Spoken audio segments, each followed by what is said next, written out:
আর আমরা অনেকে আছি শিরকের গুনার মতো, আল্লাহ তাআলা সুদের মতো গুনার সঙ্গে যুক্ত, অন্যের হক নষ্ট করার ক্ষেত্রে আমরা লিপ্ত।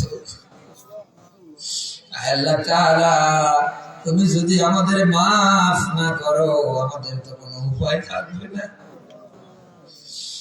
দুনিয়ার এই আলো বাতাস, সিজনের যে গরম, সিজনের যে ঠান্ডা, আল্লাহ আমাদের এই নরমাল বডি, তুমি তো বলেছো খলিকাল ইনসান দাইফা, তুমি তো আমাদের একেবারে দুর্বল করে বানিয়েছো রব্বুল আলামিন। তোমার দৃষ্টিতে আমরা দুর্বল, এগুলো তো একটাও আমরা সহ্য করতে পারি না। আল্লাহ অপরাধগুলোর কারণে জাহান্নাম যদি আমাদের জায়গা হয়ে যায়, জাহান্নামের আগুন আমরা সহ্য করতে পারবো না। মেহেরবানি করে আল্লাহ তোমার কাছে মাফ চাই, মাফ করে দাও। আল্লাহ তুমি যদি আমাদের মাফ না করো, আর তো কোথাও যাওয়ার জায়গা নেই। আল্লাহ আমাদের ফিরাইয়ে দিও না, এই ময়দান থেকে গুনাহ মুক্ত জীবন নিয়ে বাড়ি যাওয়ার তৌফিক দাও। আদর করিয়া মানুষ বানাইয়া, কেমনে দিবা জাহান্নামে ফেলিয়া।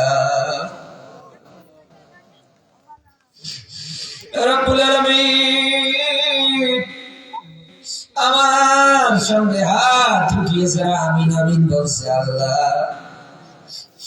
আল্লাহ অনেকেই তো কলিজার টুকরা মারে নিজ হাত দিয়ে কবরস্থ করেছে।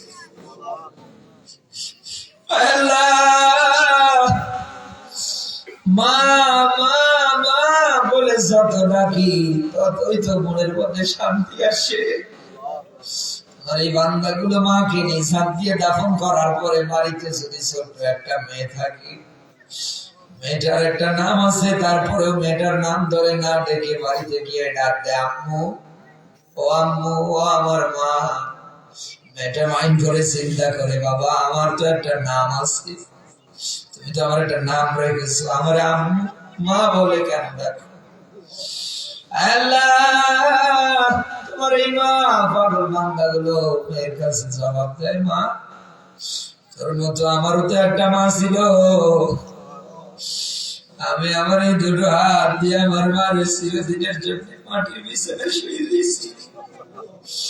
আমার মা তুমি আইছিল, মা আমার মা তো নেই, ওই ডাকটা আমি চোখে ডাকলে আমার কলিজাটা কেন জানি একটু শান্তি পায়।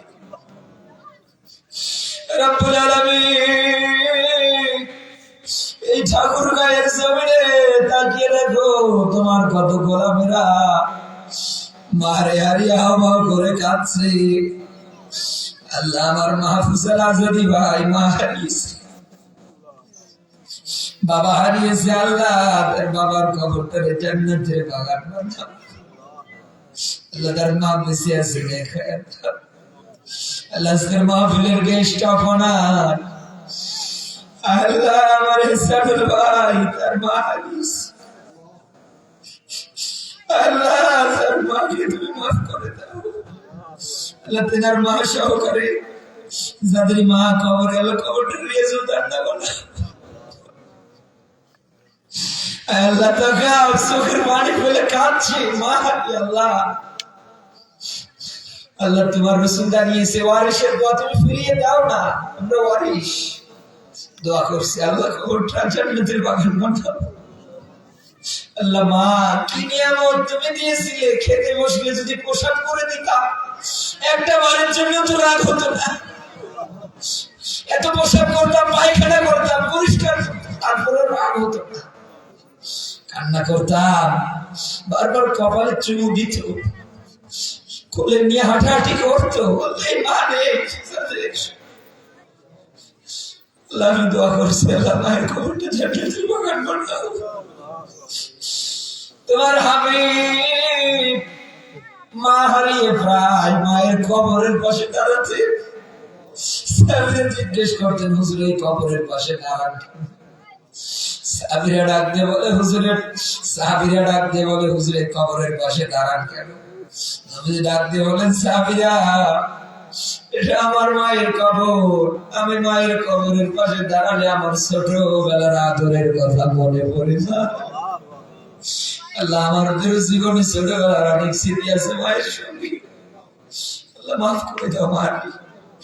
আল্লাহ বাবা কি নিয়ামত তুমি দিয়েছো আমাদের, আমরা বুঝি না। একসঙ্গে খেতে বসলে বড় মাছের পিস হোক গোশত হোক বাবা না খেয়ে খাওয়ায়। ঈদের দিন বাবার গায়ে নতুন জামা নেই, আমাদের গায়ে উঠিয়ে দেয়। আল্লাহ বাবা যাদের কবরে, আল্লাহ কবরটা নিয়ে চুটান না বানাও। প্রচন্ড রোদ, খাটতে খাটতে বাবা শরীরের চামড়া গুলো কালো বানিয়েছে। জিজ্ঞাসা করবেন চাচা কেন খাটে? বলে আমি মারা গেলে আমার এই একটা ছেলে কি করবে, আমি ওর জন্য কিছু করে দিয়ে যেতে চাই। ঘুম নেই, খাওয়া নেই, শীত নেই, গরম নেই। আল্লাহ একাধারে শ্রদ্ধা।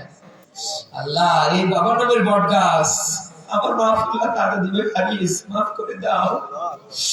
আল্লাহ যারাই হারিয়েছে ময়দানে মাফ করে দাও। আল্লাহ আমরা দোয়া করছি তোমার কোরআনের দোয়া, রব্বিরহামহুমা কামা রাব্বায়ানি সগীরা। আল্লাহ আমি দাদা হারিয়েছি, দাদি হারিয়েছি, নানা হারিয়েছি, নানি হারিয়েছি।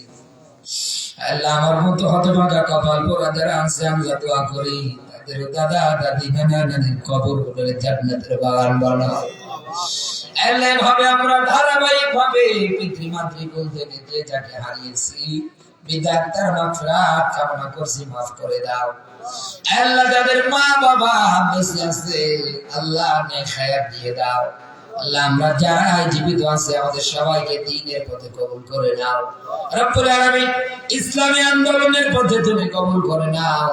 আল্লাহ আমাদের স্বপ্ন একটাই, এই জমিনের ময়দানে তোমার কোরআনের রাজ কায়েম যেন দেখে পড়তে পারি। রব্বুল আলামিন এই কোরআনের রাজ কায়েমের স্বপ্ন যারা দেখেছে আল্লাহ আমাদের বিশ্ববরণ্য মুফাসসির আল্লাহ হাজার হাজার মানুষের কলিজা টুকরা পিরোজপুরের মাটিতে শুয়ে আছে আল্লাহ কোরআনের পাখি কবরের জান্নাতের টুকরা বানাও। আল্লাহ নদীর রহমান ইসলামী কামরুজ্জামান কাদের মোল্লা আল্লাহ অসংখ্য আমাদের প্রিয় ভাইদের আমরা হারিয়েছি।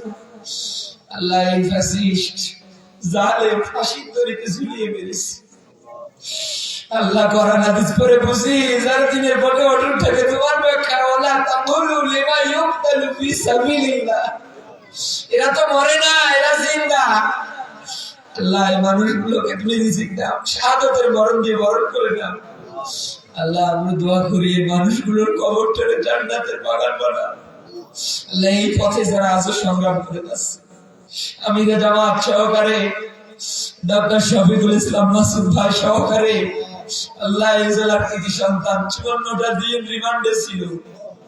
আল্লাহ মাদ্দিগর ভাই আল্লাহ এরপরে আরো যারা আমার এই শিবিরের ভাইরা আছে এদের তুমি কবুল করো। আল্লাহ যারা ইসলামী আন্দোলন করে না ইসলামী আন্দোলনের বুঝ দাও। আল্লাহ তাদেরকে দিনের পথে ফিরে আসে তাওফিক দাও। আল্লাহ হিদায়াত তোমার হাতে, তুমি হিদায়াত দাও। রব্বুল আলামিন যে জেলাগুলোতে আমি নিযুক্ত হয়েছি আল্লাহ কিছুদিন আগে আমি গুলোকে হায়াত বাড়াও, আল্লাহ সুস্থ রাখো। আল্লাহ তোমার এই কোরআনের কার্যক্রম যেন আমরা চালাতে পারি তাওফিক দাও। রব্বুল আলামিন যত মুফাসসির আছে সবাইকে দল মত জাতি গোত্র ভিন্নতা ভেবে একতা তাওফিক দাও। আল্লাহ আমরা সবাই যা বলি আল্লাহ আমি সহকারে সবাই যেন আমল করতে পারে তাওফিক দাও। তাকাব্বাল মিন্না ইন্নাকা আনতাস সামিউল আলিম ওয়া তুব আলাইনা ইয়া মাওলানা ইন্নাকা আনতাত তাওয়াবুর রহিম। আল্লাহ দ্বিতীয় বার্ষিক বাইতুল নূর মডেল মাদ্রাসার উদ্যোগে আজকের এই তাফসীরুল কোরআন মাহফিল আল্লাহ আজকের এই মাহফিলের সভাপতির দায়িত্বে যিনি আছেন জনাব মোহাম্মদ মুমতাজউদ্দিন আল্লাহ কবুল করে নাও। আল্লাহ তাআলা প্রধান অতিথি আমার মুস্তাফিজুর রহমান ভাই এরপরে গেস্ট অফ অনার আমার প্রিয় ভাই আল্লাহ ইহসানুল ইসলাম ইহসান ভাই, আল্লাহ তাকেও কবুল করে নাও। এ মাহফিল পরিচালনায় যিনি ছিলেন তাকে কবুল করে নাও। বাবা হারিয়ে কাঁদছে, আল্লাহ মাফ করে দাও। আল্লাহ তুমি তো বান্দার মনের খবর জানো। আলিম রেজাল্ট শুধু কি চাই তোমার বান্দা, বান্দার জন্য তো তুমি যথেষ্ট। আল্লাহ আমি দোয়া করেছি, আল্লাহ তুমি যার যেটা মনে চাও পুরা করে দাও। এ মাদ্রাসার কমিটিতে যারা আছে কবুল করো, আল্লাহ সুস্থ রাখো, আল্লাহ নেখায়াত দিয়ে দাও। যত বাচ্চা কাচ্চা লেখাপড়া করে আল্লাহ এই জায়গা থেকে তুমি বড় আলেম বানাও। এই মাদ্রাসাটা কবুল করো আল্লাহ। আমার ভাইরা হয়তো এই মাহফিলের জন্য টাকা পয়সা খরচ করেছে, আল্লাহ তারা যেভাবে আশা করেছিল পরিমাণ হয়তো ওঠেনি, আল্লাহ বাকিটা তোমার কুদরতি দিয়ে তুমি সহযোগিতা করো। আল্লাহ এই প্রতিষ্ঠানটাকে তুমি কিয়ামত পর্যন্ত চালাও। আল্লাহ আমার যে উস্তাদ গুলো শ্রম দেয়, আল্লাহ আমার উস্তাদ গুলো নেখায়াত দাও। আল্লাহ সুস্থ রাখো, ভালো রাখো। আগামীবার আবার বিশাল আকারে যেন করতে পারে তৌফিক দাও। আল্লাহ যারা টাকা পয়সা দিল, যে যেভাবে দিয়েছে আল্লাহ কবুল করো। আল্লাহ লাইট মাইক সামিয়ানা দিয়ে তোমার যে গোলাম ডেকোরেটরের দায়িত্ব পালন করলো, এত সুন্দর পরিবেশ দিলে তৈরি করে, আল্লাহ তোমার এই গোলামের ব্যবসায় বরকত দাও। আল্লাহ নেখায়াত দিয়ে দাও। আল্লাহ এভাবেই যেন কোরআনের খেদমত করতে পারে তৌফিক দাও রব্বুল আলামিন। আমার মিডিয়ার ভাই যারা এসেছিল আল্লাহ তাদেরকে কবুল করো। এ বাংলাদেশের পুলিশদের কবুল করো। এ বাংলাদেশের বর্ডার গার্ড যারা আছে তাদের নেখায়াত দাও। আল্লাহ এই বাংলাদেশের র্যাব যারা আছে কবুল করো। সেনাবাহিনী যারা আছে কবুল করো। উপদেষ্টার দায়িত্ব পালনে যারা করছে আল্লাহ কোরআনের বুঝ দাও। আল্লাহ কোরআন কায়েমের পথে ভূমিকা যেন রাখতে পারে কবুল করো। আল্লাহ আমার মা বোনেরা এসেছে, আল্লাহ মা বোনদের কবুল করো। আল্লাহ ফাতেমাতুজ জোহরার মতো করে ঈমান পর্দা তোমাদের পয়দা করে দাও। আল্লাহ অনেক মায়ের বিয়ে হওয়ার পরে সন্তান, অনেক বোনের এটা নিয়ে সংসারে অশান্তি, আল্লাহ অনেক ধরনের কথা শুনতে হয়। আল্লাহ এই মূর্খ মানুষগুলো তো জানে না সন্তান দেওয়ার মালিক তুমি। তুমি কাউকে মেয়ে দাও, কাউকে ছেলে দাও, কাউকে কিচ্ছু দাও। আল্লাহ তোমার কোরআন না পড়ার কারণে আমার বোনদের দোষী করে। আল্লাহ এই বোনের কোলে একটা ফুটফুটে তুমি সন্তান দিয়ে দাও। আল্লাহ সংসারটার মধ্যে তুমি শান্তি রহমত দিয়ে দাও। আল্লাহ স্বামী স্ত্রীর মিল মহব্বত তৈরি করে দাও। আল্লাহ আমাদের সন্তান আদিগুলোকে দ্বীনের রাস্তায় কবুল করো। আল্লাহ আমরা যেন মা বাবার খেদমত করতে পারি তৌফিক দাও। তোমার রাসূলের আদর্শ, তোমার হুকুম আহকাম মেনে তোমার ডাকে যেন সাড়া দিতে পারি তৌফিক দাও। আল্লাহ জানি না আজরাইল কবে আসবে, আল্লাহ আমরা জানি না। আমাদের হাত তো আমাদের বিরুদ্ধে যাবে, এই পা আমাদের বিরুদ্ধে যাবে, অঙ্গ প্রত্যঙ্গ বিরুদ্ধে যাবে, জমিনের মাটি আমাদের পক্ষে বিপক্ষে যাবে। আল্লাহ তোমার কাছে আবদার সব আমাদের পক্ষে দিও।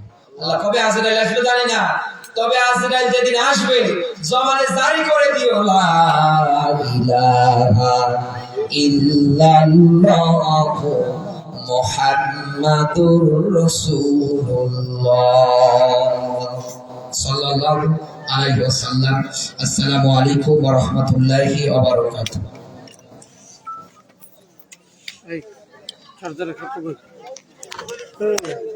চার্জারে হামু জানো ওই জায়গাটা সফর কর। সবাইকে ধন্যবাদ। আসসালামু আলাইকুম।